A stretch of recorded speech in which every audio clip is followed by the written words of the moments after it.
Cube Radio.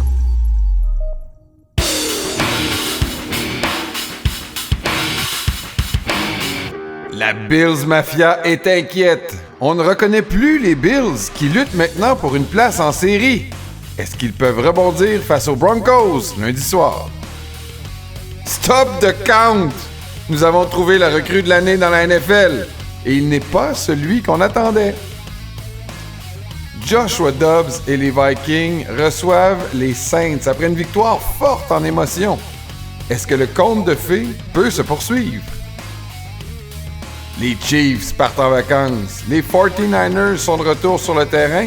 Les Ravens peuvent balayer les Browns. Et un autre match en Allemagne. La zone payante passe au peigne fin, la fin de semaine 10 de la NFL. Les actus de la NFL, les questions du public, la chronique au bar, de savantes analyses et beaucoup d'émotions, c'est ce qu'on vous promet dans ce nouvel épisode de la zone payante. Bonjour à tous, bienvenue à la zone payante. Je m'appelle Jean-Nicolas Gagné. Tu vois déjà, j'applique une correction qu'un de nos auditeurs nous a fait. Alors, je m'appelle Jean-Nicolas Gagné et je suis en compagnie de l'expert football du Journal de Montréal et de Québec, Stéphane Cadorette. Salut, Steph. Salut, mon cher Jean-Nic. Comment vas-tu? Ben merci, très bien toi-même. Est-ce que tu es remis? Oui. Là, je sais que les auditeurs vont peut-être se dire, bon, là, vous parlez tout le temps des Vikings, parce que Stéphane... Mais c'est quand même... Oui, mais il faut que on parle de nos émotions. Ben oui. Faut l'avouer, là, quand même. Hey, Josh Dobbs, Jean-Nic, depuis le temps que je te dis que c'est un héros qui est bon, qui est dominant... Non, c'est pas exactement ça que je t'avais dit, je pense. Mais en fait, t'étais surtout inquiet de voir si on allait trouver son jersey à la boutique Souvenir, parce qu'on se rappelle que quand il a commencé sa carrière en Arizona, il a connu un match où il a mené son équipe à la victoire contre toute attente, puis le monde se garochait pour trouver son chandail dans la boutique Souvenir, puis il la trouvait pas. Là, est-ce que les Vikings vont faire la même erreur ou ils vont porter honneur à leur corps arrière? Je t'annonce, Jean-Nic, qu'il n'y aura pas de Vikings au bord. Parce que le chandail est déjà en vente. Ils ont déjà travaillé là-dessus. Ils se sont évités toute une crise de relations publiques, là, comme les Cards, eux seuls savent le faire.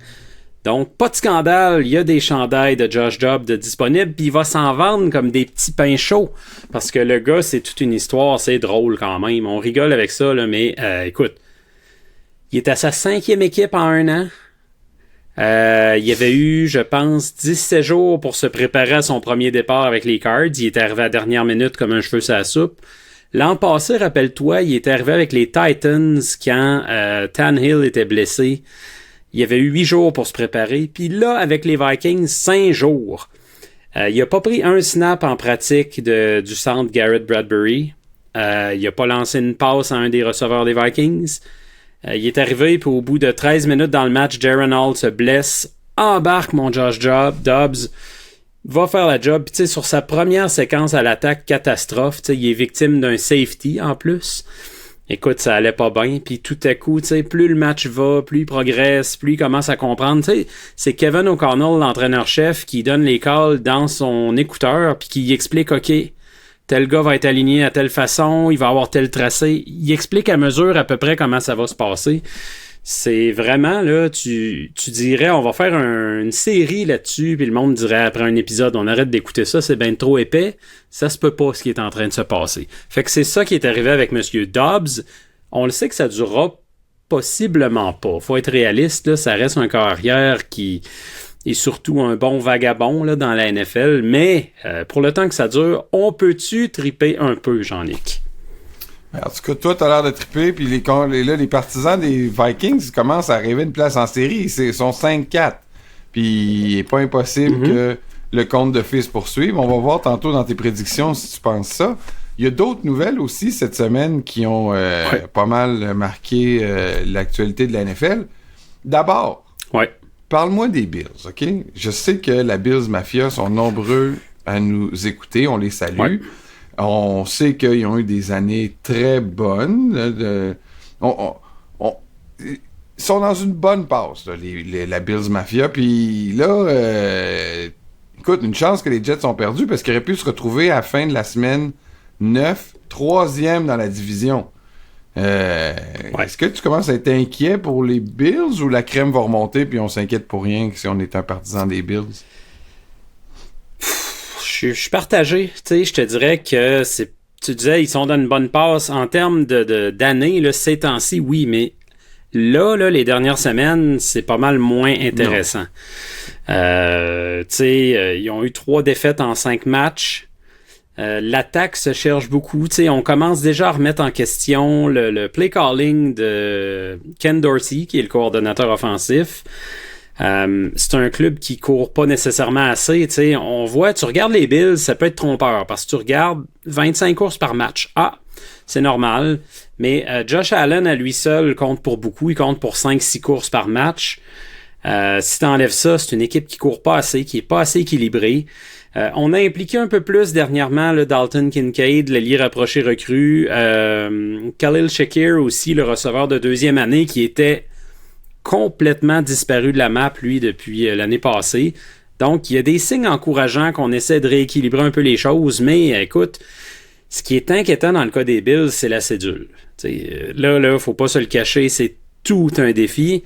On commence relativement mollo, mais contre des grosses défenses là, les prochaines semaines, Denver et les Jets. Denver, on a bien ri, là, mais ils donnent 15 points par match depuis 3 semaines. Les Jets, on sait ce qu'ils peuvent faire aux Bills avec leur défense. Ils l'ont fait en début de saison. Mais là, après ça, là, écoute ça, Philly, Kansas City, Dallas, les Chargers, les Pats qui ont déjà battu les Bills et Miami pour finir l'année. Il va falloir qu'il se passe des choses à Buffalo. Faut vraiment que, en plus, faut que l'attaque au moins il fera pas 38 à Miami probablement en janvier, là.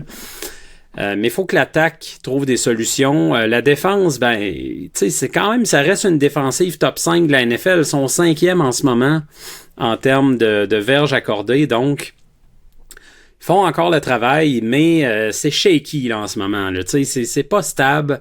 C'est pas les Bills dominants qu'on a été habitués de voir là, dans les dernières années. Va falloir que ça brasse. OK. On regardera cette semaine quels défis ils ont devant eux. Une autre chose sur laquelle je vais te faire réagir, Steph, cette semaine, c'est un peu comme si on avait déjà consacré CJ Stroud, la recrue de l'année. Je regardais les commentaires. Tu sais, c'est sûr qu'on est des partisans, puis on s'emballe, puis le gars, il lance 475 verges, puis il fait un record pour une recrue, puis il y a déjà un bon début de saison. On se dit, hey, pourquoi qu'on continue de voir qui pourrait être aussi bon que lui, là, tu sais? On pensait que Bryce Young allait connaître un bon début de saison. C'est pas affreux. Mais CJ Stroud, j'avoue que quand tu regardes ses stats, Bryce Young, non. C'est pas yard. Non, c'est vrai que c'est pas yard, mais surtout quand tu compares à CJ Stroud. Là, CJ Stroud, c'est comme si... Mais est-ce qu'on devrait lui donner le trophée? Est-ce qu'on devrait écouter tous ceux qui sont d'avis que c'est la recrue de l'année après 10 semaines? Moi, c'est ma recrue de l'année, là, personnellement, puis ça a bien paru parce que j'avais publié ça dans le journal, moi, mon bilan de mi-saison, avant le début de la fin de semaine, puis là, je l'avais mis recrue de l'année, mais en disant que c'était serré. Là, écoute, il a pris une longueur d'avance avec cette semaine-là, tu sais, ça, c'est sûr. Tu regardes ses statistiques, si tu projettes sur une saison complète, s'il maintient le rythme qu'il a en ce moment, il terminerait avec 4823 verges, 30 touchés, 2 interceptions. Écoute, fait que ça, c'est beaucoup mieux que ce que Justin Herbert a fait. Recrue, beaucoup. C'est-à-dire que Herbert a le record pour une recrue avec 31 passes de toucher. Puis le record pour le nombre de verges, c'est Andrew Luck qui l'avait eu en 2012 avec 4374. Il serait quand même 500 verges au-dessus. Oui, avec un match de plus, par contre, dans la saison. Il faut toujours le rappeler. Saison de 17 et non 16 matchs. Mais tu sais, pour te mettre ça en perspective, moi, ce qui m'impressionne le plus, c'est que il fait très attention au ballon. Tu sais, 2 interceptions, une à date, puis 2 si on projette. Probablement qu'il va en avoir plus, là. Mais pour te comparer, donner une perspective un peu, Peyton Manning avait lancé 28 interceptions là, à son année recrue. Puis c'était quand même un bon corps arrière. On savait qu'il allait arriver de quoi de positif avec lui. Peyton Manning pour s'encourager quand on a des un corps arrière qui va moins bien. Là, on se dit, mais Peyton Manning, à son année recrue, il a mal été. C'est comme si... Ben, il avait lancé 26 passes de toucher aussi, là. Ce qui est, en 98, rappelons-le, c'était pas mal élevé, là. Fait qu'on voyait qu'il y avait de quoi là. Juste pour se faire l'avocat du diable un peu, question de chercher des poux un petit peu, OK? Quand même. Je te dirais juste que c'est 3 gros matchs cette saison-là. Il y a 3 matchs où il a été vraiment très, très, très performant côté statistique. Ça a été contre les Bucks la semaine passée, qui sont 31e contre la passe. Contre les Colts en début d'année, qui sont 23e. Puis il a été très bon aussi dans une victoire surprise contre les Jaguars, qui sont 30e contre la passe. T'sais, il y a quand même un dénominateur commun. Puis au contraire, je regardais contre qui a joué, contre qui ont perdu les Texans. Ben, ils ont perdu contre les Ravens, qui sont 2e contre la passe, contre les Panthers, qui sont 5e contre la passe, et contre les Falcons, qui sont 10e contre la passe. Fait que 3 équipes du top 10. Là, il faudra voir d'ici la fin de l'année quel type de défense ils affrontent. Est-ce que ces stats vont se stabiliser ou continuer d'augmenter? Je dis pas ça pour planter CJ Stroud, je te l'ai dit d'entrée de jeu. Moi, c'est ma recrue de l'année à date. Mais j'apporte juste un petit bémol là, pour ceux qui sont en train peut-être de le canoniser. Là. Parfait, merci. C'est très bien. Je t'avais donné ce devoir-là en plus, puis tu l'as relevé de belle façon. Parce qu'en effet, là, je trouvais que cette semaine, les gens étaient vite un peu...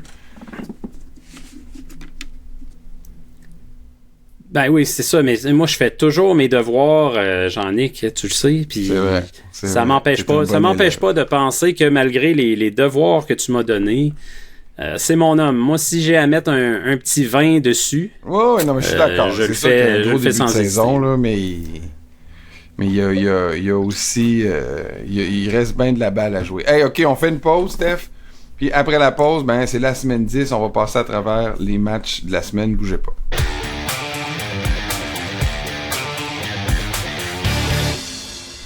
Vous êtes sur la zone payante en compagnie de Jean-Nicolas Gagné, moi-même et Stéphane Cadorette. 2 animateurs en nomination pour le Canadian Podcast Award, mon homme. Yes! Hey, ça, c'est le fun, hein? On n'en parlera jamais trop. On peut se vanter 2 petites secondes, quand même. Oui, et on le disait la semaine passée. Vous pouvez aller donc sur le site du Canadian Podcast Award. Si vous êtes patient, vous pouvez aller voter pour nous. C'est un peu compliqué. Il faut, en tout cas, aller voir, puis vous verrez si vous êtes capable de voter. Il faut s'inscrire.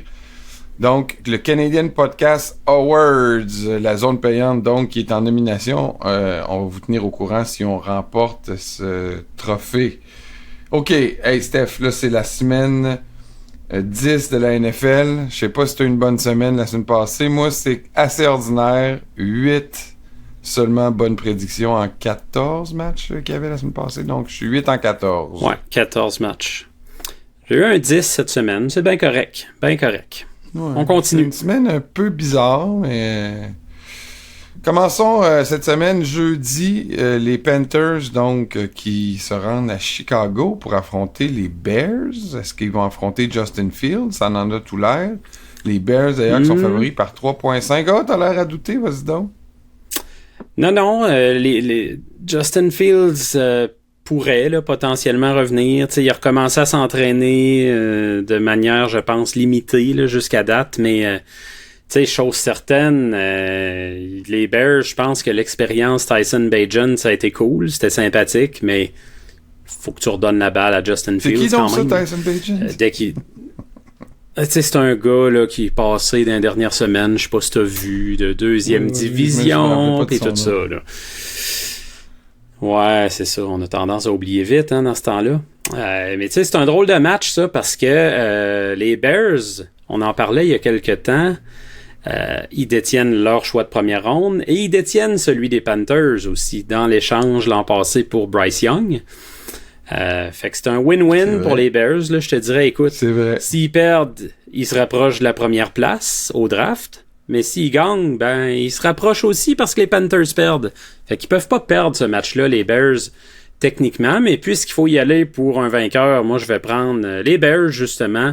On parlait de Bryce Young qui a quelques difficultés par rapport à Stroud. Ben, il est 0-3 sur la route. Cette saison, le match a lieu à Chicago, puis il a lancé 4 interceptions là, sur la route.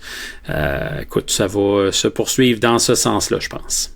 Bon, mais moi aussi, je vais avec les Bears qui sont favoris par 3.5. Justin Fields va revenir au jeu, puis il va être bon suffisamment pour aller chercher la victoire. On se dirige à Francfort. 2e visite en Allemagne. Écoute, après que les Dolphins se soient... Écoute, on est chanceux, les Dolphins, il y a eu quoi? 9 millions... Il y a eu, je pense, j'ai vu les chiffres sortir, c'est 9,5 millions de téléspectateurs pour le match. C'est le match international qui a eu la plus grosse cote d'écoute. Puis on s'entend. C'est pas surprenant, remarque. Non, mais à demi, c'était quand même 21-0. Là. Il y aurait pu y avoir du monde qui abandonne. Qui décroche, ouais. Mais les Allemands ont été gâtés. Oui, mais tu sauras, mon cher, que contrairement à ce que plusieurs auditeurs m'ont écrit, eh bien, je n'ai pas fermé la télé à 21-0. Oh! J'ai continué d'encourager mon équipe. J'ai pas encore mis mon chandail de Tua. Il y a toujours l'étiquette, puis je l'ai toujours pas mis. Mais j'ai gardé la télé ouverte à 21-0. J'ai dit que si on perd... Là, je me suis dit à moi-même et aux gens dans la maison qui rôdaient autour du divan malgré ma mauvaise humeur, j'ai dit, si on perd par plus que 3 touchés, là, je ferme la TV. Mais 3 touchés à demi, ça se gère. On recommence avec le ballon. Je pensais que tu allais dire si on perd par plus de 3 touchés, je brûle mon gilet de Tua. Non? Non, quand même pas. Mais ce qui m'énerve, là, puis je vais finir là-dessus, là, mais ce qui m'énerve, là, c'est pourquoi, avant les matchs, je l'aime Tyreek Hill, puis je comprends son mindset, là, d'écœurer un peu tout le monde, puis de se mettre en compétition parce qu'il aime la compétition.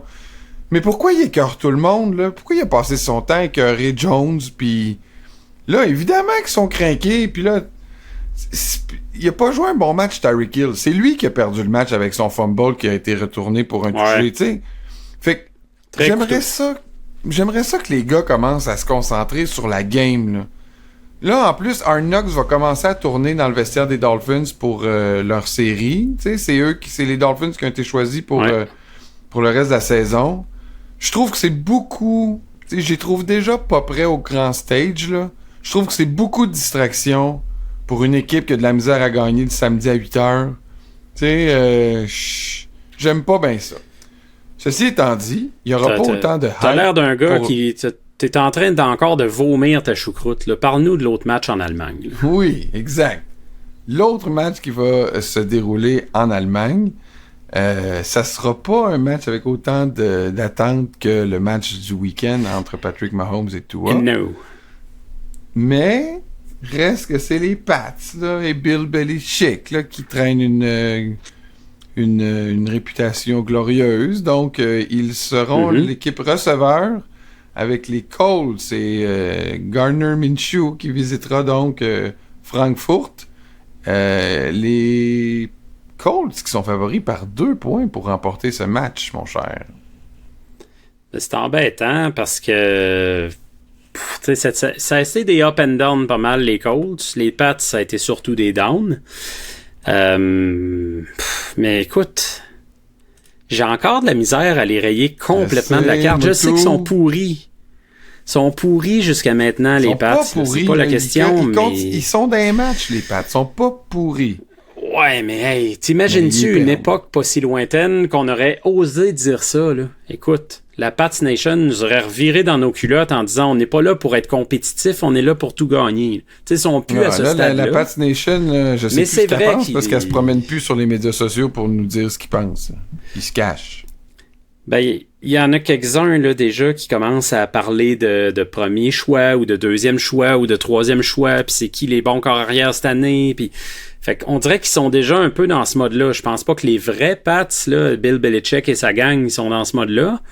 Mais quand même, tu sais, puis pourtant je regarde ça, puis j'ai mis les Pats cette semaine encore. Comprends-tu ça, Jean-Nic?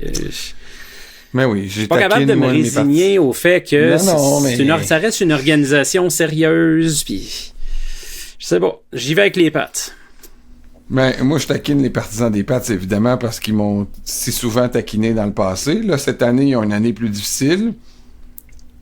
Je pense pas qu'ils se rebâtiraient tant que ça non plus par le repêchage. Ils ont tendance à gagner ces matchs-là à l'étranger en plus. Moi aussi, je vois avec les Pats. Les Ravens. Là, les Ravens sont en train de montrer que si les Chiefs sont quelqu'un à craindre dans la conférence, c'est bien eux. Et ils ont déjà gagné leur premier match à Cleveland. Là, les Browns s'en vont à Baltimore. Un match à 1 heure. Très bon match en perspective. Mais les Ravens sont favoris par 6. Fait que nous, si on trouve que c'est un bon match en perspective, on est les seuls. Là, parce qu'à 6 points, ça commence à être un match que les preneurs au livre ne considèrent pas comme un match qui sera serré. C'est parce que les Ravens dominent vraiment en ce moment. Ils viennent de battre coup sur coup des volées terribles aux Lions et aux Seahawks, qui sont pas des 2 de pique, on s'entend, là. Peu importe l'évaluation qu'on fait de ces clubs-là, ça reste des clubs fort probablement en série. Par contre, là, l'élément, là, oui, ils ont battu les Browns au début de l'année, mais c'est Dorian Thompson-Robinson qui a été catapulté là comme recrue à son premier départ. Il n'y avait pas d'affaire là, pas près du tout. Que t'aimes ou pas de Deshaun Watson, il est à sa place au moins là, contre les Ravens, contrairement aux gars qui jouaient à la semaine 2 ou 3 quand ils se sont pognés. Ça devrait être du bonbon. Parce que, regarde, les Ravens sont premiers pour les points accordés. Je pense qu'ils ont donné seulement 9 touchés offensifs en 9 semaines. Les Browns, eux, sont premiers pour les verges accordées. Ils sont 3e pour les points. Ils ne devraient pas se donner beaucoup de points là. Ça va être un match typique de la AFC North. Ça va être violent. Ça va se saccager de tout bord, tout côté. Je vais y aller avec les Ravens, une équipe quand même plus complète, autant au niveau de l'attaque que de la défense. C'est mon choix. Ouais, moi aussi, j'y vais avec les Ravens dans ce match-là. Je vois pas pourquoi les Browns connaîtraient un match qui leur donne suffisamment de points pour battre les Ravens. Ça va être un bas pointage, à mon avis. Maintenant, les Bengals. CJ Stroud, là, il a de la job en fin de semaine là, parce qu'il est négligé par 8. Puis il traverse, il voyage vers Cincinnati. Ouais. C'est tough jouer à Cincinnati depuis quelques années. Là. On disait pas ça avant, là, mais il y a vraiment une ambiance, c'est la jungle, c'est le fun ce qui se passe là-bas. Surtout que les Bengals, ben écoute, sont en feu. On a parlé de Stroud en masse, mais si on parlait de Joe Burrow un petit peu depuis ces 4 derniers matchs, je regardais ça, 10 passes de toucher, mais surtout, ce qui m'impressionne encore plus, 75% de ses passes complétées. T'sais, il est vraiment dans son élément solide depuis que son mollet a vraiment guéri. Puis tu sais, quand je vois ce que la défense des Texans a donné aux Bucks la semaine passée, ça a pris des miracles de CJ Stroud, drive après drive. Écoute, ça a été vraiment trop généreux défensivement. Je pense qu'on n'atteindra pas Joe Burrow. Il n'y aura pas beaucoup de pression sur lui, à part peut-être de Will Anderson un peu. Puis ça va être... ils vont poursuivre leur aire d'aller, donc les Bengals. Moi aussi, victoire des Bengals. On s'en va à Jacksonville. Écoute. Hey, ça fait quelques bons matchs, là, hein? Ouais, je regarde les power rankings.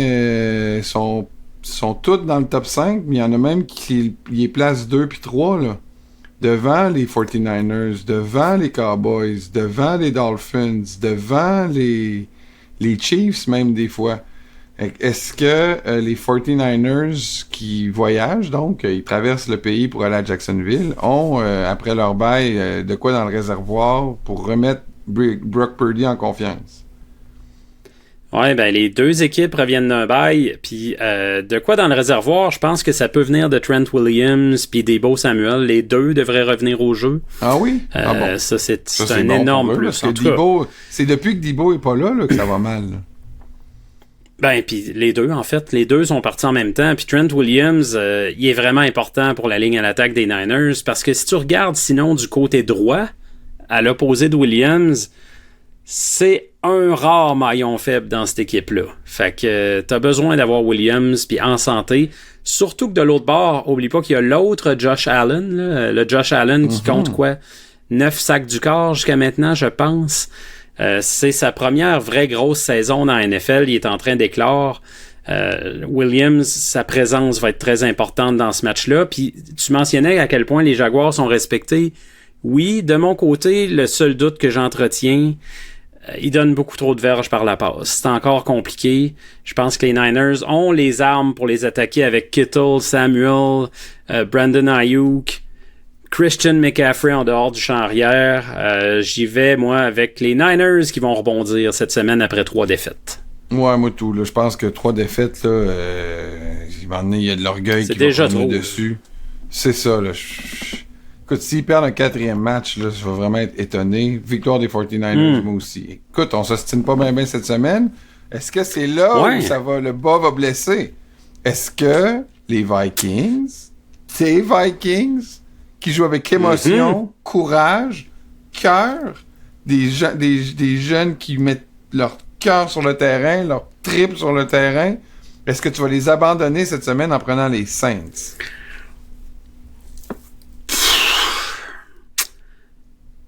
J'aime ce qui se passe avec l'équipe en ce moment. Là. Vraiment, il y a une belle énergie. Les gars ont confiance. Ils jouent pour Kevin O'Connell. C'est super. Ce que j'aime pas, c'est que les Saints donnent pas beaucoup de points. 19 par match, sont très forts contre la passe. Puis les Vikings, à date, la voie de leur salut, c'est par la passe. Parce qu'ils courent pas bien le ballon. Là. Tu sais, Cam Akers est blessé, premièrement. Deuxièmement, Alexander Mattison a toutes sortes de misères cette année à courir. Mais sais-tu quoi? Il joue à la maison. J'aime vraiment l'énergie qui se dégage. C'est peut-être un call émotif parce que toute ma tête me dit que les Saints vont gagner, mais c'est un cas où je veux continuer de les appuyer. La défense me surprend aussi du côté des Vikings. Franchement, là, Brian Flores fait une très bonne job de ce côté-là avec un paquet de jeunes, une défense en reconstruction, chapeau de ce côté-là. Vikings, mon Jean-Nic. Ah ben, garde-les! Bon, ben moi, je vais prendre les Saints parce que je suis pas un fou. Je t'ai pris dans une trappe, t'es tombé dedans. Et voilà, je vais faire 1 point de plus que toi cette semaine en choisissant les Saints. Je me fais un plaisir de tomber dans ta trappe. Poisson! OK, les Steelers. Les Steelers, je les comprends pas cette année. Pour vrai, là... Je vais les prendre, là, parce que à chaque fois que je les prends, ils perdent. Je vais les prendre. Je vais prendre les Steelers contre les Packers. Mais ils sont favoris par 3.5 à domicile. Qu'est-ce que tu vois, toi? Savais-tu que tu dis les Steelers, je les comprends pas. Là. Je vais te montrer à quel point on les comprend pas. Personne. C'est le seul club dans l'histoire qui, après 8 matchs, a une fiche gagnante, même s'il a donné plus de points qu'il en a accordé. Tu sais, c'est vraiment un peu n'importe quoi. On sait pas trop ce qui se passe d'une semaine à l'autre. Ils vont chercher des gros jeux défensifs au bon moment. Puis sais-tu quoi? Ça va continuer cette semaine. Les Packers qui ont pas assez d'armes, on en a parlé souvent. L'attaque qui est jeune, qui cherche beaucoup. Pas de chimie entre le corps arrière Jordan Love et ses receveurs. Donc ça va continuer dans ce sens-là. Victoire des Steelers. J'ai vu qu'il y avait des blessés aussi, sans doute, dans les receveurs à Green Bay. En plus. Raison de plus pour prendre les Steelers. Les Titans, qui ont nommé Will Levis comme carrière partant. Faut dire que Ryan Tannehill est blessé, mais là, ça veut dire que si Tannehill il revient, il y a le clipboard. En tout cas, on va voir. Là. Ouais. Ils s'en vont à Tampa Bay pour affronter les Bucks qui sont favoris par 1.5 dans ce match-là. Un match qu'on prévoit serré. Les Bucks qui se remettent d'un match difficile quand même. Ouais. Tu sais, je trouve que c'est une bonne décision là quand même. Mais les Bucks, excuse-moi, mais les Bucks, ont-ils encore une chance de faire les playoffs? Je sais même pas. On dirait que je sais même pas c'est quoi leur fiche, les Bucks. Les Bucks, parce qu'ils sont à 3 et 5, mais dans cette division-là, tout est possible là, jusqu'à la fin. Là, je veux dire, à moins que tu t'effondres avec 10 défaites d'affilée. Tu l'as vu l'an passé, tout le monde avait à peu près une fiche de 8-9, puis jusqu'à la toute fin, des clubs avec bien des défaites étaient encore en lice, à cause que dans le Sud, c'est comme ça que ça marche. Mais sinon, pour en revenir à la décision de Mike Vrabel, c'est le bon call. Ryan Tannehill, il jouait pas du bon football avant de se blesser. Will Levis amène au moins un plus gros potentiel. Il a eu son match de 4 touchés. Ça s'est calmé la semaine passée contre Pittsburgh, mais il les a amenés quand même proche des buts à la toute fin. Tu sais, pour un gars qui a pas beaucoup d'expérience, c'est quand même déjà ça. On voit pas souvent les Titans attaquer là, de manière menaçante par les airs. Fait que ça change. Je pense que tu vas voir ce que tu as en ce corps arrière-là. Puis si la saison devait vraiment dérailler, ben écoute, tu auras vu ce que tu avais. C'est pas interdit d'opter pour un autre corps l'an prochain. Mais c'est une bonne chose d'y aller avec Will Levis. Les Bucks là, qui gagnent plus rien en ce moment, ils donnent beaucoup de verges par la passe, justement. Fait que je favorise les Titans. OK, moi je vais avec les Bucks à domicile. Atlanta contre les Cards. Ça, c'est un match qui intéressera pas grand monde. Est-ce que ça t'intéresse suffisamment pour te prononcer? Oui, parce qu'il y a un point d'intérêt. Ils sont favoris par 2.5. Ouais, ben, ils sont favoris par pas beaucoup. Il y a une seule raison, c'est que Kyler Murray, c'est officiellement son retour. C'est confirmé cette fois-là. Il n'y a plus de peut-être que il fait le voyage, mais on sait pas. Là, c'est vrai, il joue. Je te dis pas que Kyler Murray, à date, a été un grand maître dans la NFL, mais je pense qu'il donne quand même un peu plus l'année où il est allé chercher son contrat, il était solide. Là. Oui, mais depuis, c'est plus tough. Puis il y a eu toutes sortes de rumeurs sur son manque d'implication peut-être dans l'équipe, dans le playbook. Là, c'est dangereux. Je pense qu'il sort un Call of Duty cette semaine. Oui, non, c'est vrai. Bon point. Ça peut y faire mal. Mais bon, les Cards ont tout simplement pas une assez bonne équipe dans l'ensemble. C'est pas juste un corps arrière qui va faire la différence. Manque d'armes, manque de profondeur puis de talent en défensive surtout. Les Falcons vont gagner ça. Par contre, il serait temps là, qu'on utilise un peu mieux les ressources à l'attaque du côté des Falcons. On en reparlera. Ben là, London ne jouera pas. Puis John Robinson, il est mêlé. Là, eux autres aussi, c'est pas le beau fixe là, à l'attaque. Une chance qu'ils pognent Arizona. Ça va leur donner peut-être une semaine pour se relancer. Victoire des Falcons.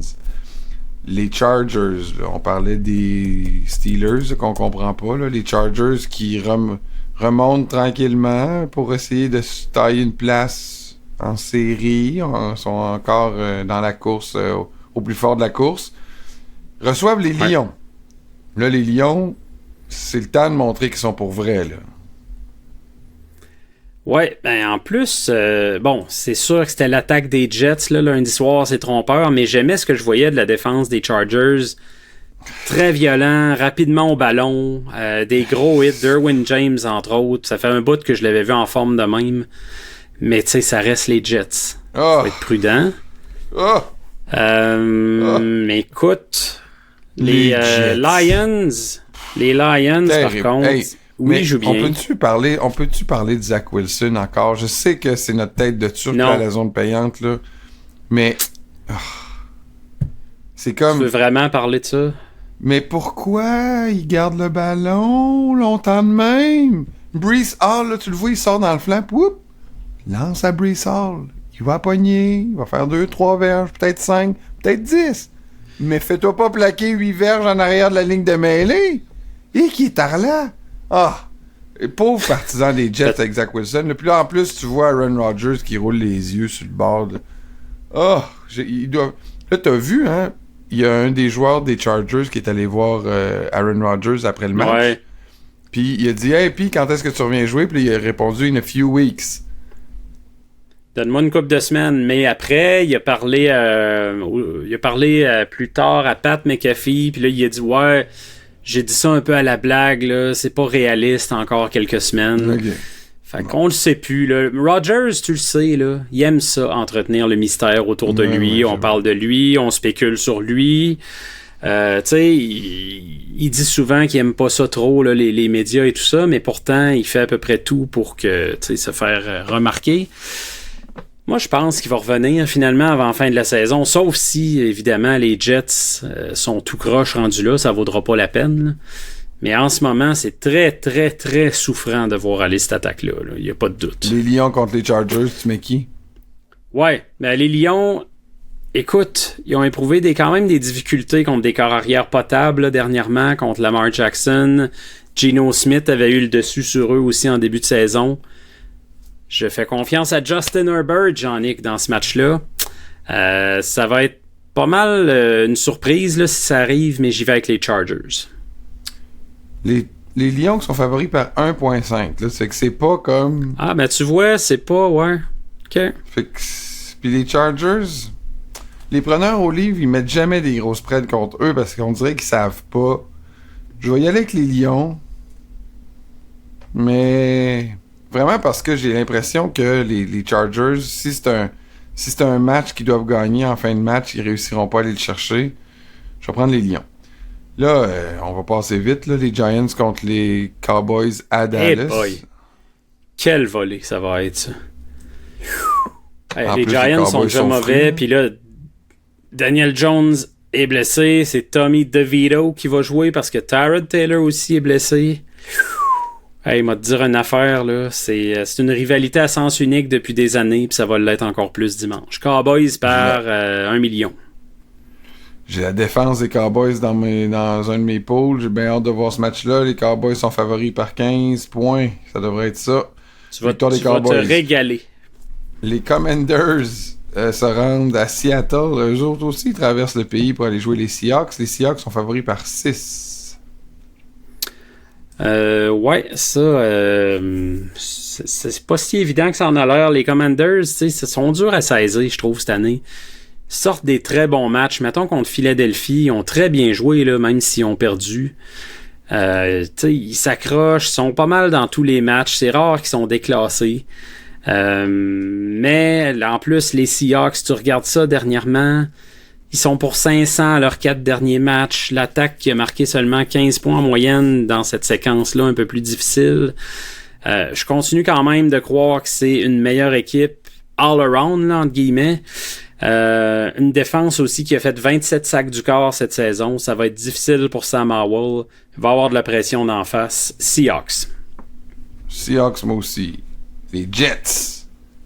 Les fameux Jets de Zach Wilson. De Milf Lover. Au moins, on a parlé de... C'est ça, de Milf Lover. Au moins, on a parlé de Wilson puis de l'attaque. Fait qu'on n'a pas besoin d'en rajouter. Soulignons les Raiders quand même. Non, mais c'est sa face à Zach Wilson quand il se fait saquer ou quand il revient sur le banc. Il a un baby face en plus, puis il a l'air découragé, puis il est tout petit, puis il rentre ses épaules. Je te dis qu'il inspire pas confiance. Là. Ça fait depuis... Regarde, Carson Wentz vient d'être signé là, à Los Angeles. Là. Je m'excuse, là, mais il aurait dû faire un move. Il aurait dû aller chercher un carrière vétéran. Zach Wilson, s'il avait fait le move en début d'année, comme on disait, là, quand c'est arrivé, là au moins, Carson Wentz serait familier avec le livre de jeu, avec les joueurs. Il pourrait embarquer là, à ce stade-ci. C'est clair, il aurait même pu embarquer avant, on s'entend. C'est que là, si tu le fais maintenant, je vois plus à quoi ça sert. Mais effectivement, on en avait tellement parlé au début de l'année que s'il y avait un move à faire, tu le fais là. Ouais, mais la saison est pas mais il va embarquer quand, Carson Wentz? Il va embarquer, puis Rodgers va revenir. C'est ça, il fallait le faire tôt. Là. Ils l'ont pas fait. Qu'ils vivent avec leurs affaires. Là. Mais les Raiders... Mais non, on peut pas dire qu'ils n'ont pas un match prenable en fin de semaine. Là. Non, effectivement. Tu sais, ça se fait. Puis les Raiders, j'ai hâte de voir s'ils vont sortir aussi enragés. Là. Tu sais, c'était clair qu'il y avait un effet Josh McDaniels et puis là, les enfants s'amusent. C'est sûr. Hey, on s'entend. Ils ont marqué 24 points en première demi. Sais-tu quoi? Ils n'avaient pas fait ça dans un match au complet cette saison. Je pense que ça en dit long. Les gars avaient le feu au derrière. Est-ce que ça peut durer plus qu'une semaine? Je le sais pas. T'sais, les Jets, c'est très physique en défense. Mais ils ont tellement pas d'attaque, les Jets, que je vais y aller avec les Raiders. Pas tellement confiant, là, mais les Raiders quand même. Ouais, moi aussi, victoire des Raiders, même s'ils sont négligés à domicile par 2 points, curieusement. On finit la semaine lundi pour le Monday Night avec les Bills, favoris par 7.5 contre les Broncos, et au risque de me faire trucider ou passer à travers une table par la Bills Mafia, je prends les Broncos, mon cher monsieur. Alors que j'avais promis que je ne prenais plus les Broncos du reste de l'année parce qu'ils m'avaient fait perdre mon Survivor, mais là... Ouais. Comme tout bon... Tu veux nous montrer que t'es un bon vire-capot?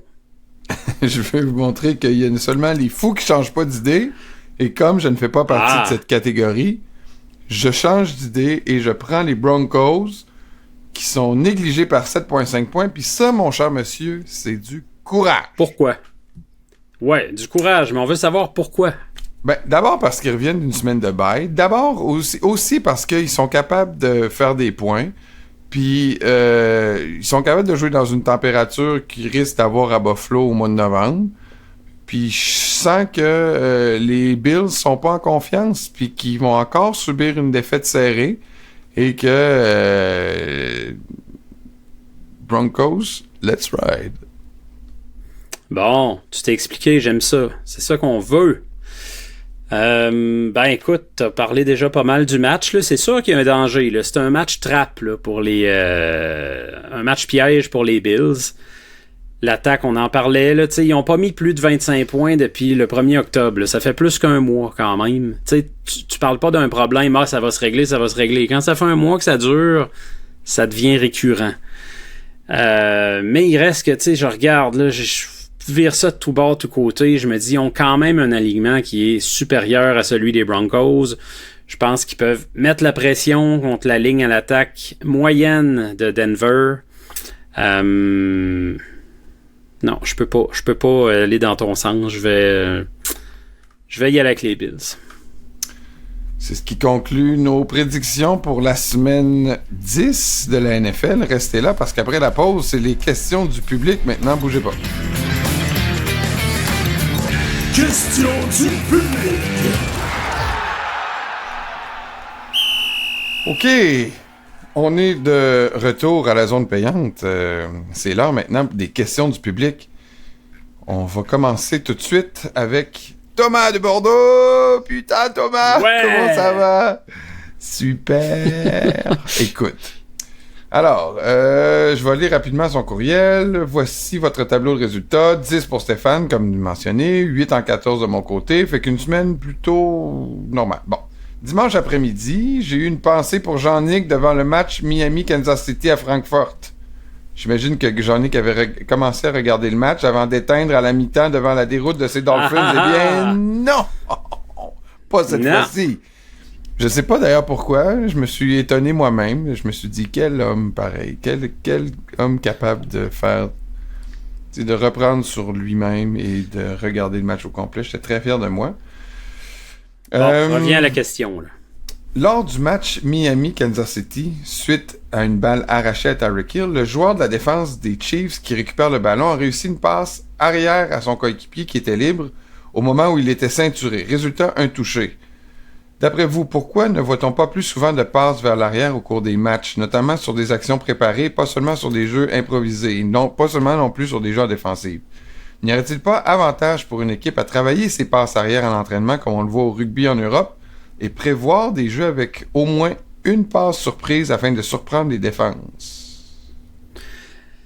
À l'attaque, il y en a quelquefois des jeux du genre, on appelle ça là, le fameux hook and ladder. Là, on le voit de temps en temps, un receveur par exemple sur le bord d'une ligne de côté avec un autre qui passe à côté en pleine vitesse puis on lui remet le ballon.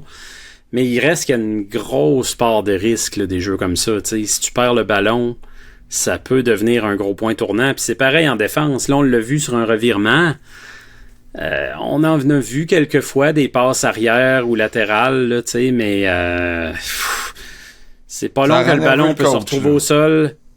Oui, parce qu'il faut que la cohésion soit vraiment parfaite. Puis là, la question, pourquoi qu'on pratique pas plus ça à l'entraînement, c'est parce qu'il y a tellement d'autres situations à pratiquer dans un cadre de temps limité. On sait qu'on peut pas étirer une pratique sur 3 heures, 3 heures et demie.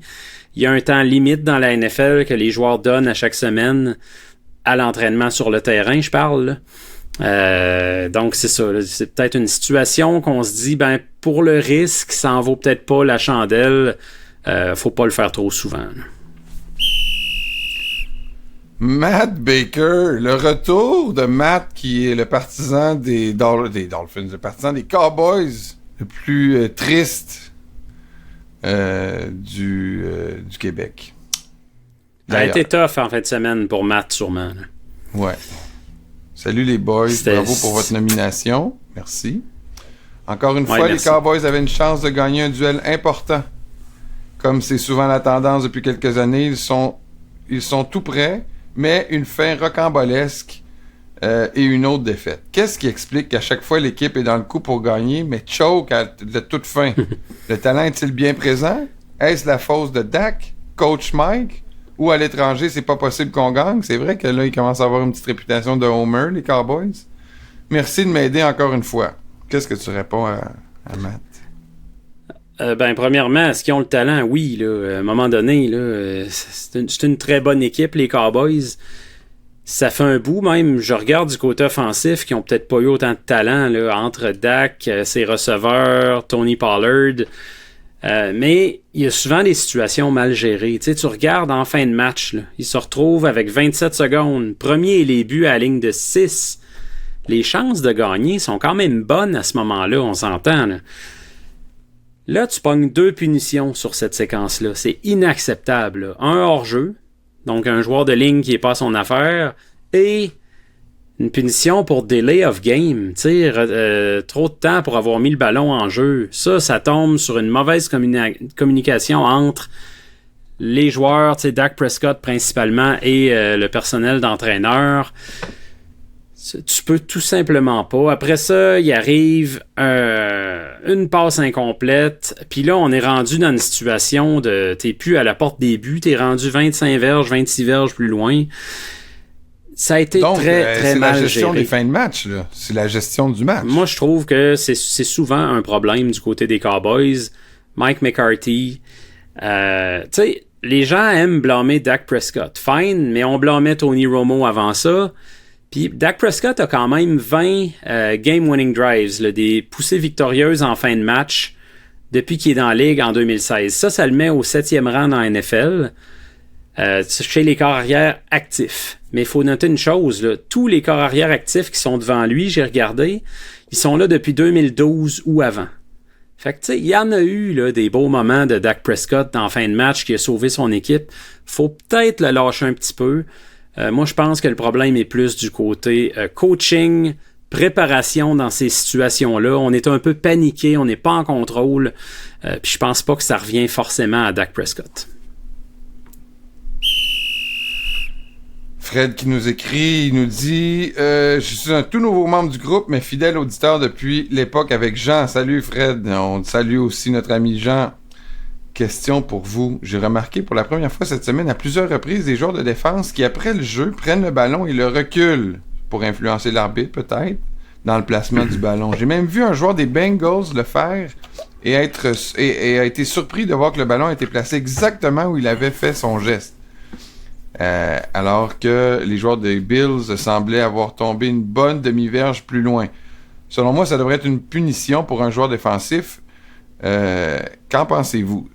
Moi, c'est vrai que je me dis, écoute, c'est un sport à la fine pointe de la technologie, puis il place encore le ballon de façon approximative quand même, là, ça reste aléatoire précis, un peu, ouais. Mais un peu, là, Oh, ouais. le ref à l'autre bout, il met son pied, puis t'essayes de l'enligner dessus. C'est vrai qu'ils se font parler dans l'oreille aussi pour se faire dire recule un petit peu le ballon, tu sais, mais est-ce qu'on devrait être sévère pour les joueurs, autant offense que defense, qui essayent d'influencer l'arbitre pour le placement du ballon?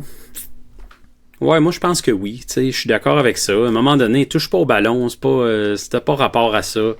Laisse ça à l'arbitre. J'ai de la misère à croire que les arbitres se font influencer parce qu'un joueur recule le ballon de 2 verges. Mais ils n'ont pas d'affaire à le toucher à la base. Donc, je suis d'accord avec cette prémisse-là. Là, tu sais, garde, touche pas au ballon, mets pas tes mains dessus, sinon tu le punis. Pourquoi pas? Jonathan et Danny nous posent des questions. Je vais te mettre un petit peu... on fait un tour du côté de la NCAA en vue du repêchage. Outre Caleb Williams, qui sont les meilleurs prospects pour le prochain repêchage? Qui voyez-vous sortir rapidement? Et est-ce que Steve... Là, je vais y aller au meilleur de mes connaissances. Est-ce que Steve Mboumoua représente le plus gros prospect québécois NCAA depuis Chimanga Biakabutuka? Garde, on va y aller tout de suite sur lui. Mboumoua, tu l'as bien dit. Juste pour le bénéfice des auditeurs qui connaissent peut-être pas, là, Mboumoua, c'est un ailier défensif du campus Notre-Dame-de-Foy à Québec. 6 pieds 4 pouces, 275 livres. Tu sais, il y a toute une shape, ça attire évidemment l'œil du côté du sud de la frontière. Un gars de mégantic. Puis oui, pour répondre à Danny Veilleux, là, c'est clairement le plus gros prospect depuis Biaka Butuka à jouer au Québec. Plus que Mathieu Bergeron? On va voir comment ça va évoluer dans la NCAA. Là. Ah ouais, écoute...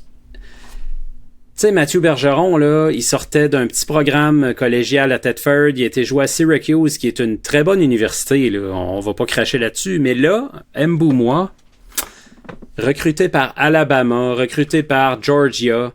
Écoute, c'est du jamais vu. Alabama a jamais recruté un joueur de chez nous, là, jamais. C'est une première. Puis lui, il dit qu'en ce moment, bon, il va faire son choix en décembre entre Bama, Florida et Mississippi State ou Georgia peut-être. C'est 4 programmes d'une conférence qu'on appelle la SEC, la Southeastern Conference. C'est de loin la plus performante là, dans la NCAA. Bon, certains vont donner des arguments pour le Big Ten, là, mais en gros, la SEC, je pense que c'est quand même là où il se produit le plus de joueurs pour le repêchage année après année. C'est une usine à prospect NFL. Le gars, il a été recruté par au-dessus de 20 programmes. T'sais, c'est quand même malade mental. Il y a le choix. Là, on n'a jamais vu un gars qui a du choix comme ça au Québec. Donc oui, c'est vraiment un énorme prospect à surveiller. Là, il va rentrer dans NCAA l'an prochain. Peut-être qu'au début, ça va être tranquille. On le sait quand les gars arrivent. Donc, faut pas se dire « Ah, il nous parlait de lui, puis finalement, on n'entend plus parler. » On verra pour les débuts. Mais peut-être que dans 2 ans, on va commencer vraiment à en entendre énormément parler. Là. Ça, c'était vraiment un gars à surveiller. Donc, c'est un O-line. Pour l'autre question de... Un D-line, ailier défensif. Un D-line, OK. Ouais, ailier défensif. Puis Jonathan Chabot, lui, nous demandait les autres prospects que Caleb Williams. Puis c'est intéressant parce que Caleb Williams, on en a parlé un peu... Ça se peut qu'il nous fasse un Eli Manning puis un John Elway, là, tu sais, qui disent « Ah, moi, je veux pas aller jouer à tel endroit. » Par gagner des games, là, au lieu de faire commencer à vouloir des... USC, là. C'est pas facile, hein? Ils ont 3 défaites USC, là, cette année. Tu sais, puis bon, il y en a qui préfèrent déjà Drake May de North Carolina.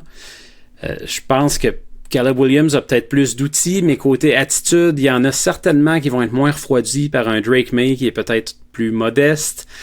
Il y a plusieurs bons corps arrière dans cette cuvée-là. Bo Nix à Oregon, Michael Penix Jr. à Washington.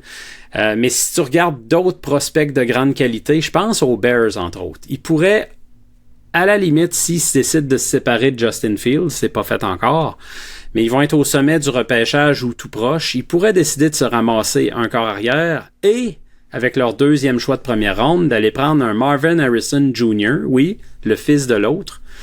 On est vieux, Steph. Qui est totalement dominant. Là. Ah oui, ben là, c'est ça, hein, Jean-Nic. Quand on commence à parler des fils d'anciens receveurs puis porteurs de ballon, il y a le fils à Jerry Rice aussi qui va être disponible cette année en passant. Mais Marvin Harrison Jr., là, faut le voir, là. Il y a des gros matchs en ce moment d'Ohio State en fin de saison. Là, fin novembre, entre autres, ils vont jouer leur fameuse rivalité contre Michigan. Tout un joueur de football. Lui, il va être choisi d'un premier. Là, ça, c'est sûr. On avait Alain la semaine passée, on a ramené sa question parce que je pense que tu voulais lui répondre. Quels sont les sites internet que vous consultez pour savoir tout ce qui se passe dans l'actualité de la NFL? Qu'est-ce que tu regardes, toi, mon Steph? Ouais, ben il y en a pas mal, tu sais, la base NFL.com, ESPN, c'est pour les nouvelles principales, tu retrouves pas mal de tout, des vidéos et tout ça. Un site qui ramasse beaucoup de rumeurs, tu sais, toutes sortes de petits trucs qu'on voit pas nécessairement passer partout, c'est Pro Football Talk. Puis quand on va aller un peu plus dans l'analyse, ben là, il y a des sites comme Sports Illustrated que j'aime bien. Tu sais, The Athletic propose du bon contenu aussi, mais c'est payant. Donc, il y en a beaucoup. On finirait pas, là, mais moi, c'est les principaux là, vers lesquels je me tourne. Mais j'en ai une bonne barque. Olivier nous dit, tout d'abord, félicitations pour votre nomination en tant que finaliste pour le podcast sportif. Wouh! Merci, Olivier. J'ai quelques questions pour vous. Vu qu'on est mi-saison, quelle équipe, selon vous, a été la meilleure de la NFL jusqu'à date? Quelle est votre équipe surprise? Quelle est l'équipe qui vous a le plus déçu? Puis concernant les joueurs, votre MVP à date est votre joueur surprise et le joueur qui vous a le plus déçu? On va essayer de... Oh, ça en fait pas mal. Ouais. Commençons par la meilleure équipe de la NFL. En ce moment, là, qui tu mets numéro 1 de ton power ranking? Si je faisais un power ranking aujourd'hui, je pense que j'aurais pas le choix d'y aller avec Baltimore. À cause de la défense, parce que Lamar Jackson est amélioré vraiment comme passeur, puis parce que je trouve qu'ils ont eu parmi les victoires les plus impressionnantes là, contre Détroit puis Seattle. Mais sinon, là, tout près, il y aurait Philadelphie. Parce que les autres aussi ont des grosses victoires contre Miami, contre Dallas. Vraiment, ça joue du gros football là-bas aussi. OK, ton équipe surprise. Les Browns. Les Browns, moi, je les voyais pas nécessairement performer à ce point-là. Je me doutais que leur défense pouvait être menaçante, mais pas à ce point-là, encore une fois. Donc, je leur donne mon coup de chapeau. L'équipe qui te déçoit le plus? Ben, ça serait facile de dire les Giants parce qu'ils sont vraiment poches, mais les Bills me déçoivent. Tu sais, je m'attendais pas qu'ils soient 5-4 après 9 matchs. Là. Si tu m'avais dit au début de l'année, cette fiche-là, je t'aurais dit que ça va être clairement une déception. Donc, en ce sens-là, je vais te dire qu'ils sont décevants, mais je continue de croire qu'ils vont se tailler une place en série. Peut-être qu'il y aura juste moins de pression comme wildcard que comme il était attendu l'an passé à titre de champion. Là. Mais à date, c'est très décevant. OK, on va garder la deuxième partie de sa question pour la semaine prochaine pour les joueurs, si tu veux bien, Steph. On y va avec Luc. Salut les gars, je me pose des questions sur les équipes avec des nouveaux QB. Colts et Vikings sont-elles à prendre au sérieux? Pas pour les playoffs, n'exagérons rien. Oh. Les Ravens sont-ils une équipe gagnante pour de vrai ou ils vont encore s'effondrer comme l'an passé? Mes filles, toujours Luc qui pose la question, il dit « Mes filles me rapportent que Kelsey se plaint de ne pas pouvoir suivre le train de vie de sa Taylor Swift. Quand elle réserve un étage d'hôtel au complet, lui, il peut juste se payer une méga suite. Qu'en pensent les filles de Jean-Nic? Ah, pauvre petit.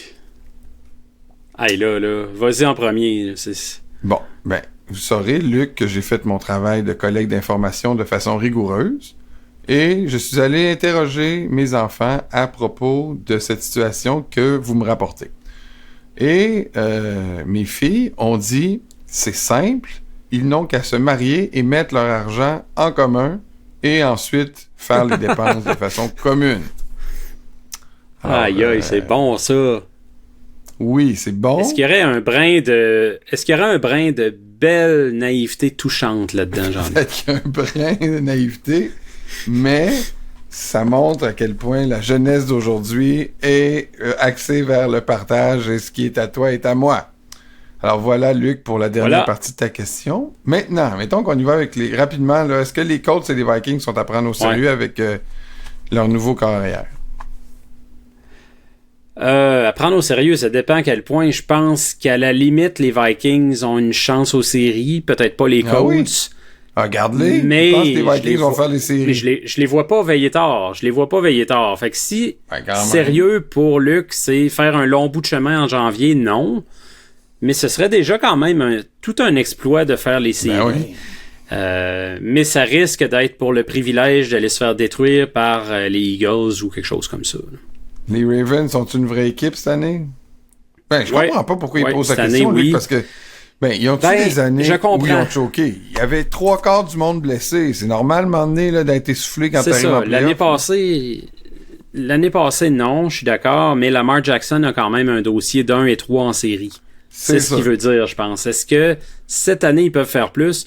Je pense qu'il est mieux appuyé un peu partout autour de lui. Là. Il y a plus de bons receveurs à ses côtés.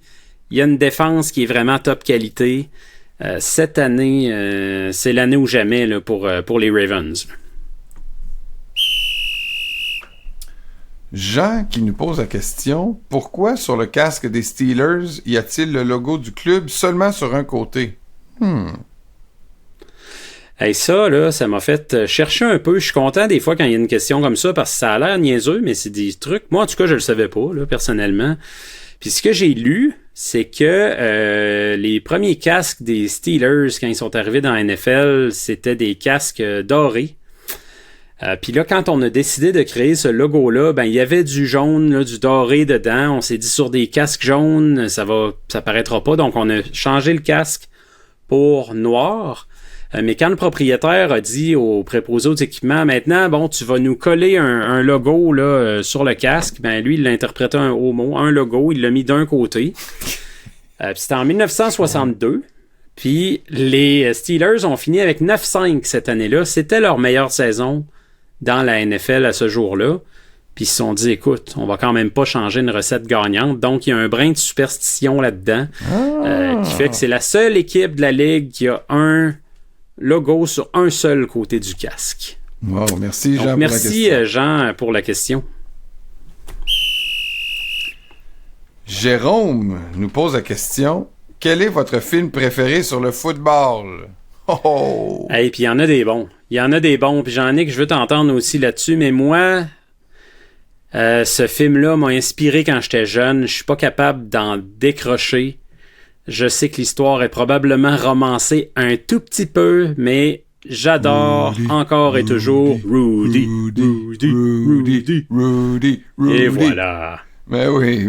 T'abondes-tu dans le même sens ou t'as un autre chose? Mais oui, c'est sûr qu'on s'est pas parlé avant, mais c'est sûr que moi, mettons Rudy, je rentre là, le soir, là, il est 11h48, là, puis là, je suis fatigué, il faut que je me lève à 7h demain.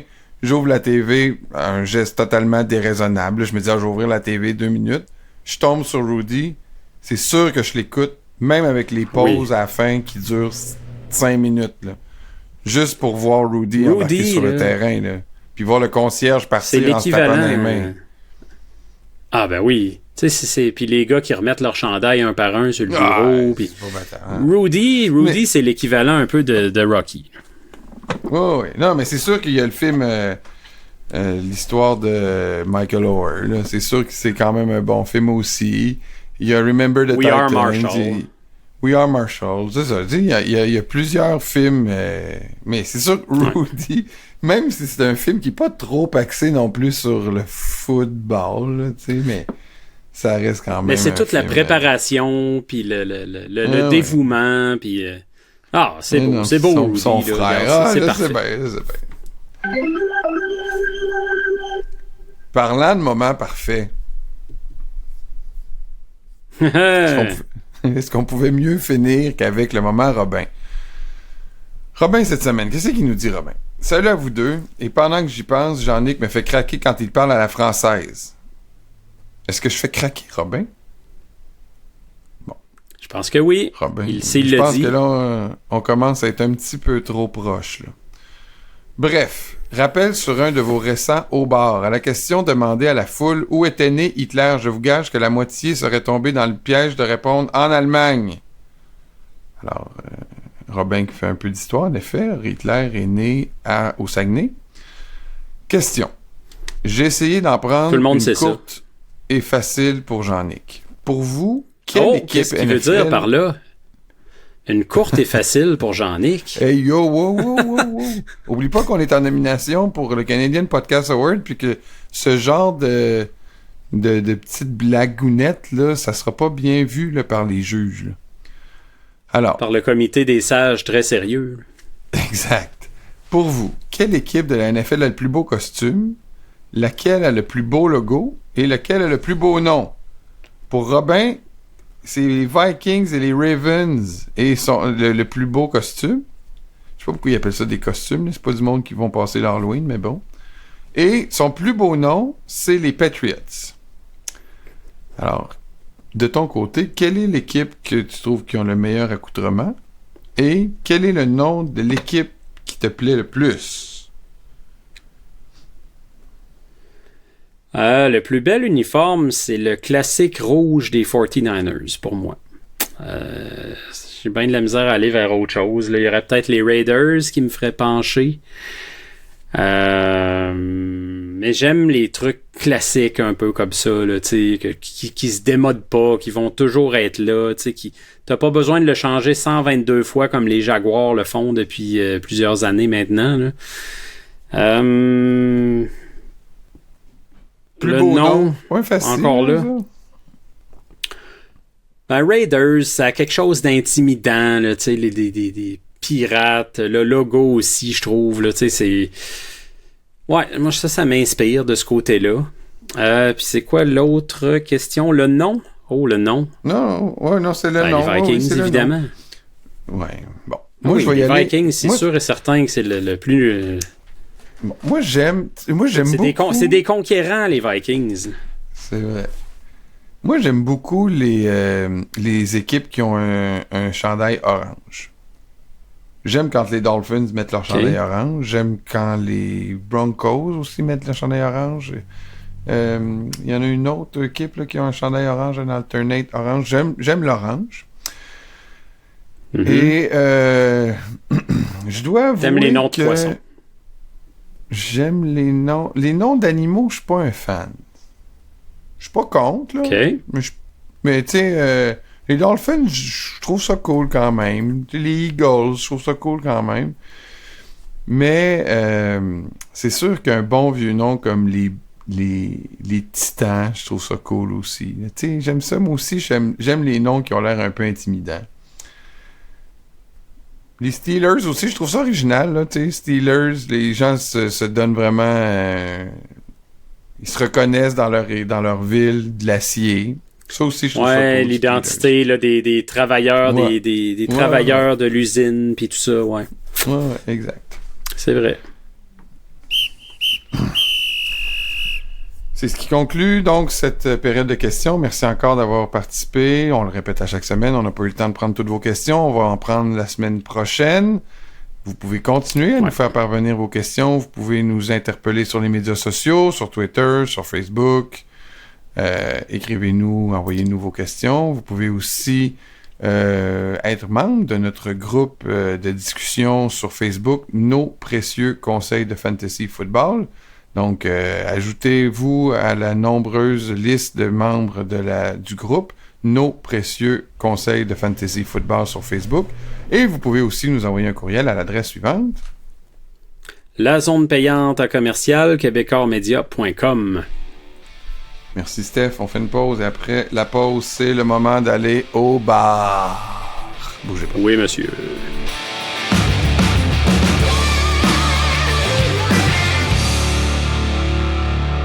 On est de retour à la zone payante en compagnie de Jean-Nicolas Gagné et de mon expert en football pour le Journal de Montréal et de Québec, Stéphane Cadorette. Steph, c'est le moment d'aller au bar. Au bar cette semaine, qui t'as envie d'inviter? Ah, moi, ça va être Arthur Smith, le coach des Falcons, parce qu'il a rasé sa moustache. Non, c'est pas vrai. C'est pas parce qu'il a rasé sa moustache. Arthur Smith, je l'envoie au bar parce que je pense qu'il y a un porteur de ballon qui a un immense potentiel entre les mains. Puis qu'il sous-utilise, puis il sous-utilise toujours plus. Surtout là où ça compte, proche de la zone des buts, où les Falcons ont certains problèmes en plus. Bijan Robinson, là, écoute, on a tendance à se dire, ouais, c'est... Ouais, c'est comme comment il a dit ça cette semaine, là? Vous êtes pas dans la salle, donc vous comprenez pas. C'est ça. Mais c'est un gars qui, dans sa carrière à l'Université du Texas, il a fait des gros jeux, des longs jeux, oui, mais il se spécialisait aussi, là, il a 13 touchés de 4 verges ou moins dans sa carrière universitaire. C'est un gars qui est capable de porter la roche puis de l'amener dans la zone des buts. Les Falcons, cette saison, ont eu 18 jeux à l'intérieur de la ligne de 5 de l'adversaire. Bijan Robinson a eu le ballon une fois là-dedans. C'est clairement pas suffisant. Pour moi, tu sais, à un moment donné, je comprends l'histoire. Là, il a dit cette semaine, tu sais, c'est une recrue, puis on veut pas le surexposer, faut pas qu'il pogne le mur des recrues, puis... Hey, t'as un porteur de ballon jeune, fringant, en pleine santé, qui montre de belles choses malgré des touches limitées là, cette année. Donne-y la balle, s'il vous plaît, apporte des buts. Là. Franchement, j'ai rien contre Tyler Allgeier. C'est un bon porteur de ballon aussi. Mais je comprends pas. Là. À l'intérieur de la ligne de 10, Allgeier a eu le ballon 5 fois, Bijan une fois seulement. Je pense que c'est possiblement le joueur le plus dynamique, le plus explosif de cette attaque-là. il y a un moment donné où moi, la défaite là, de la recrue, puis c'est pas tout, puis nanana, ça doit pas être si sorcier que ça. Fait que j'ai préparé à Arthur Smith. Écoute, je me surprends tout le temps, là, les noms. Moi, j'aime ça. C'est la partie que j'aime le plus du bar. C'est de trouver un nom approprié. On va lui servir un cocktail tout québécois, mon cher. Ben non. Le sapin d'Arthur, que ça s'appelle. Dame Dilly-Dam, Dame Dilly-Dam. Le sapin d'Arthur. Ah oui, la ceinture fléchée, on met du Gilles Vigneault dans la place, puis tout. Là. Il va être assez confus, qu'il va peut-être se spinner, puis revirer de bord, puis donner le ballon à B-John. Écoute, le sapin d'Arthur, là, c'est 1 once et demi de rhum épicé, 1 demi-once de crème de menthe Arthur, que je ne connais pas, mais on me dit que c'est à la menthe poivrée et au thé des bois. Tu sais, ça fait très québécois, là. 2 gouttes de bitter au chocolat et 1 demi-cuillère à thé de sirop d'érable. C'est sucré, c'est dégueulasse, mais ça va sûrement replacer les idées du bon Arthur. Un bon sapin là, avant qu'il s'en fasse passer un. Moi, je vais y aller avec la suggestion d'un de nos auditeurs, mon cher Stéphane, qui... t'es toujours à l'écoute, j'aime ça. C'est vrai, c'est vrai. Et je vais prendre la suggestion, je me souviens plus c'est qui nous a envoyé ça, mais c'est une partisane des Lions du nom de Catty Six. Catty Six, je sais pas si tu as vu, quand, là j'ai un blanc, mais c'est-tu Jahmyr Gibbs qui est rentré? Oui, Jahmyr Gibbs. Jahmyr Gibbs qui est rentré, qui a fait un toucher. Puis les estrades, quand même, à Détroit, sont hautes, là. Tu sais, là, c'est pas... tu peux pas comme te garrocher en te tournant puis tu vas tomber d'un spectateur. Il faut que tu montes là, pour aller les rejoindre. Puis, écoute, Gibbs a monté, s'est dirigé vers les spectateurs. Puis là, la fille, Catty Six, écoute, elle te l'a pogné solide, là. Puis elle l'a monté à côté d'elle.